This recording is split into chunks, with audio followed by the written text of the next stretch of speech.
कितना बड़ा पेड़, कितना बड़ा पसारा उसके अंदर, और बीज के अंदर फिर पेड़, पेड़ पर कितने बीज होंगे,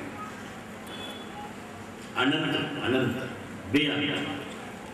हम एक बीज को भी जो प्रकृति ने बनाया है उसको बेअंत कहते हैं, उसका कोई अंत नहीं। हाँ, समझे ना। तो वो सदगुरु हैं, माली कहा है आदि स्वामी जी ने कि चलो वो माली हैं, ठीक है, सदगुरु हैं, ठीक है, मालिक हैं, कुछ तो मान लो, बस मौज आ गई और क्या। अब वो कहते थे मन में जितने विकल्प हैं यही 84 हैं, और ये विकल्प सिर्फ एक नाम जपना ही उन्होंने बताया है, और एक सहारा है सेवा का। भजन करो, सेवा करो, सदगुरु के चरणों में विश्वास करो और उनके बात पर विश्वास करो। यही शिक्षाएं महाराज जी ने दी हैं, और कुछ एक ही शिक्षा दी है। चाहे दुनिया की दौलत किसी के पास है, चाहे किसी ने बहुत बड़ा तप किया, सिद्धियां शक्तियां पैदा करी, सब भूल में है। और सच्ची बात तो एक ही है, केवल विश्वास कि हमारा कोई मालिक है, हमारे सिर पर हाजिर है, सदा वो हमें देख रहा है, और उसका दिया हमारे पास सब कुछ है। बात खत्म हो गई कि विश्वास पक्का करो, बनाओ। आपका विश्वास बहुत दृढ़ है। आप जब सुनते हैं कि नंगली दरबार में आप कुछ मेला है, फंक्शन है, भंडारा है, बसंत पंचमी होती है, श्री गुरु महाराज जी का बरसे का भंडारा होता है, साल प्रभु का भंडारा होता है, जन्मदिन आता है स्वामी गुरुचरणानंद जी का, स्वामी अखंडानंद जी का, तो सभी संगत बहुत आनंद से हमा के श्रद्धा से ऐसे आती है। मैं सोचा हूँ बहाना मिल गया आने का, आओ। वो बहाना बहुत अच्छा है जो नंगली दरबार में हमको ले आया।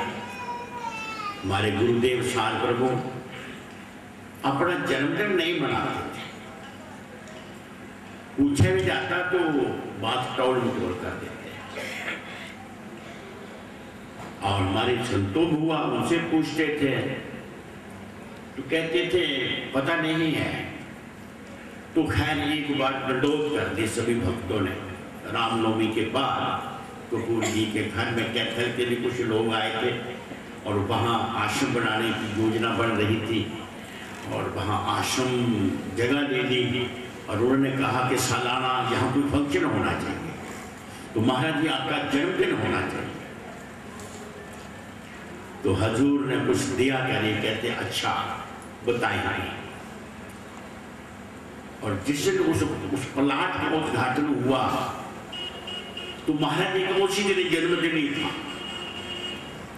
अवतरण दिवस ही था 71 में। तो बाद में महाराज जी ने कहा अपन जो जन्मदिन मना लिया वही डेट मेरे जन्मदिन की, और मेरे श्री गुरु महाराज तो कैथल में पहला जन्मदिन मनाया महाराज जी ने। महाराज जी ने कहा कि किसी भी बहाने से नगरी निवासी भगवान के गुण गाए जाएं, उनके गीत गाए जाएं, उनकी महिमा सुनी जाए, वो अच्छा है। तो अपना साधारण सा नाम अपने मुंह से लेके कहते हैं कि भाई आज जन्मदिन है, तो कोई बात नहीं, गुरु महाराज के गुण गाओ और सदा खुश रहो। इस प्रकार करके वो कैथल में मनाया जा रहा है, जहाँ भी मनाया जा रहा है जन्मदिन। तो मैंने सोचा कि रौनकें सब जगह होनी चाहिए, मैं नगरी में बैठ जाऊँ। और वैसे में संगत को अब की कहा था जिसे कैथल जाना हो मैं उसे किराया भी दूंगा, ऐसी कोई बात नहीं।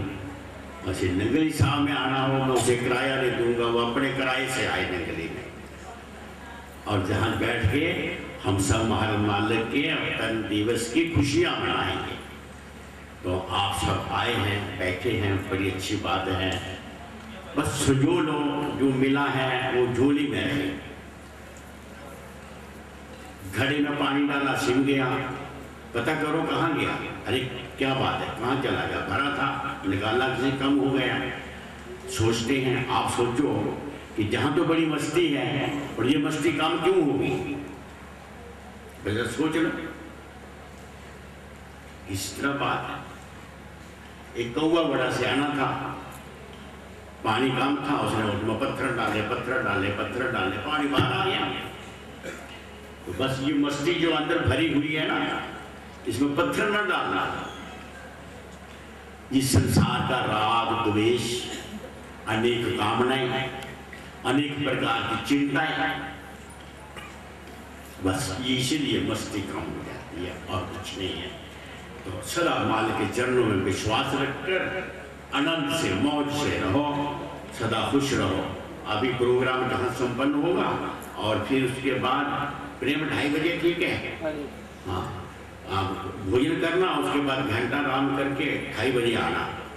और चाय वाय नहीं मिलती है, जब दिल करे वो खिला रहे हैं सेवादार चाय, अपना खुद चाय वाय पियो, यहाँ बैठो, मौज मेला करो। तो ये फिर आरती तक, आरती 6 बजे शुरू होती है, 6:45 बजे तक प्रोग्राम चलेगा। फिर गुरु महाराज की आरती करेंगे 1 घंटा 1.5, फिर भोजन करके फिर डट जाना 8 बजे, और रात के जब तक मर्जी आपकी। और कल सुबह वो महाराज जी का पवित्र अवतरण दिवस है। आप खुशियाँ मनाओ, मनाते रहो, खुश रहो, आबाद रहो। तो कल 1 बजे तक